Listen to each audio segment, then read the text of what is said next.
Welcome back, everyone. Our subject today is pot on public lands in Utah. It is a growing problem, and no pun intended there. Our guests are two of those in the front lines of this war on drugs here in Utah. Frank Smith is the special agent in charge of the Drug Enforcement Agency in the state of Utah. Welcome, Frank. And Mark Gower is the sheriff of Iron County, Utah. 3,300 square miles of mostly public land between the mountains east of Cedar City and the deserts all the way to the Nevada border. Correct. Quite a bit of territory for you to cover there. Frank, just how serious is this problem of marijuana farms on public land? You know, it's a systemic problem across the country. Utah has kind of led the charge against the traffickers. This is cartel driven. We changed our mindset on how we did this. We used to look at eradicating the plants. Now we look at these long-term investigations.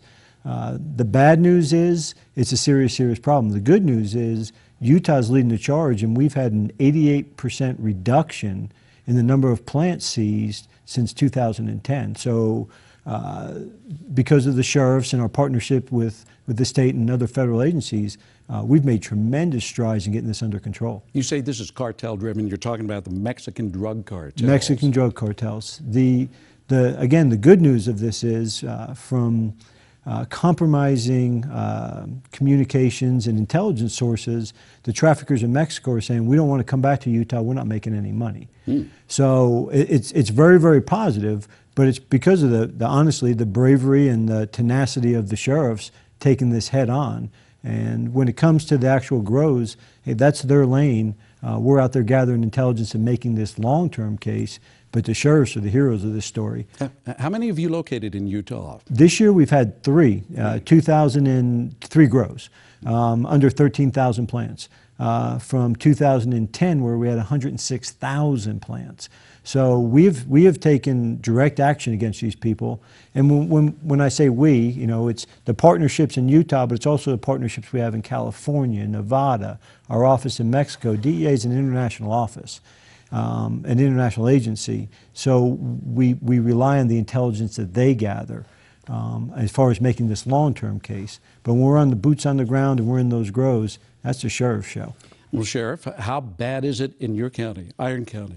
Well, this year we've located one grow that we know of, and we eradicated that earlier on in the summer. Where was that in the county? That was the west side of the county, out in what they call the Pinto area, Pinto Flat area. It was about a 4,000 plant grow, a little over 4,000 plants. There was 3 arrests out of that grow due to some excellent work by some of the deputies and partnership with other agencies that helped us get those 3 arrests just by gathering intelligence and surveillance on the grow. How much time does this take for your office? I mean, are you taken away from your other law enforcement duties in the county, spending a good deal of time on trying to locate and destroy these groves? You know, I wouldn't say that it takes us away from our other duties. It just stretches us really thin. I mean, we're a small department. We operate on a real tight and limited budget. Our manpower is very limited, but we do run up the overtime to work these gardens, and it is a hit, especially years past when we've had several grows in the county that by the end of the grow season we're tired.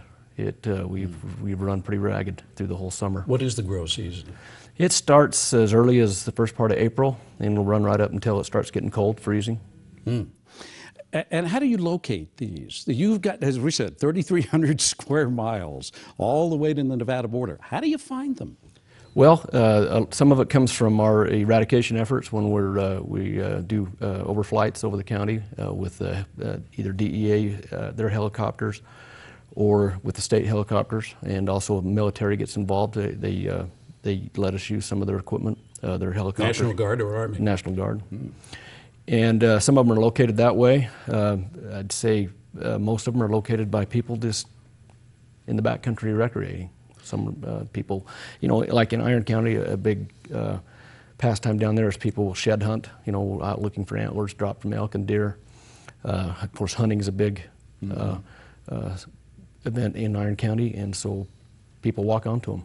Now, isn't this a danger? You're always hearing these stories of people stumbling onto these illegal farms and perhaps meeting up with violence. Do you find this a lot, Frank? Most of the people we encounter, in the last 3 years, we've never arrested an American citizen.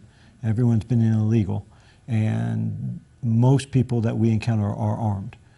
So it's a great concern of ours, and I don't want to speak for the sheriff, but it's our #1 priority here in this state right now, because our greatest concern is a family would be out there recreating and they would stumble into one of these grows. And when you consider that it's a multi-million-dollar venture, when they have, it's $5,000 per plant yield. So if they have 20,000 plants out there, you're talking about multi-millions of dollars. These thugs would not hesitate to kill or hurt a family. And that's our greatest concern, public safety. I would say that's definitely my greatest concern is I do not want anybody, I don't care if they're from Iron County or where they're from, stumbling into something and getting hurt, and them not being educated on it. You know, when they walk into something and they see, know what to look for. That's why we've got out in front of people and tried to educate the public as best we can. Yeah, so when they do walk into something, they understand what they're looking at and they know to get out of there and come and report it to us. Now, wasn't there some incident over in Garfield County with some girls stumbling into a growing operation? Yeah, I don't know if you have any more details on that than I do, but they actually didn't walk into the grow. They were on some church activity just west of town when an individual that had been working in a grow up in the hills above them had left. Above Panguitch. Above Panguitch had left the grow for I don't know what reasons. And stumbled onto these girls, and he had a pistol grip loaded shotgun with him, and he frightened them enough that the girls were very scared, begging for their life. So. And Danny Perkins the sheriff in Garfield did a great job on that. He tracked those people down, and he arrested them. Are you finding these grows, Frank, in one area of Utah more than other areas? Well, in southern Utah, because of the climate, because of the vast public lands, we find most of the grows down there. I don't know how we could have a better working relationship with the sheriffs or the state. They've been phenomenal partners.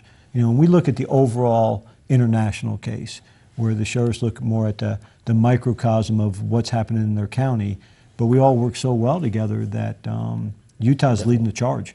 It's amazing when you look at DEA across the country. Utah's the only one with these significant reductions in plants.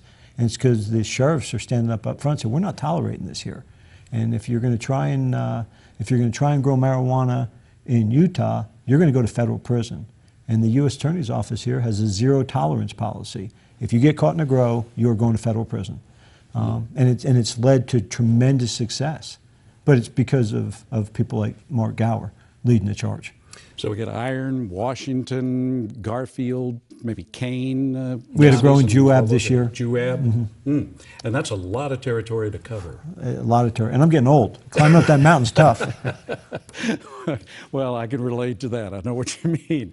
We're going to take a break here, and we're going to come back in just a few minutes because there's some other interesting aspects of this story. What do you do if you stumble across a marijuana grow, if you're just out hiking in the wilderness? And how do these cartels actually get these drugs out of the wilds of Utah? But we'll ask those questions when we come back in just a moment.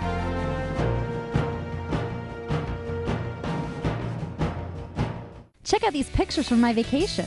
Where did you go again? Garfield County, like Bryce Canyon, Devil's Rock Garden. Where's that? Capitol Reef, Kodachrome Basin, Highway 12. Wait a minute, I wanted to see more. A picture may be worth 1,000 words, but there's nothing like experiencing the real thing firsthand.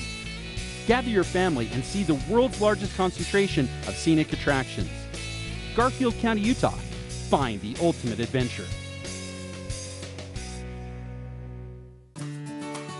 How would you spend an extra day in Utah Valley?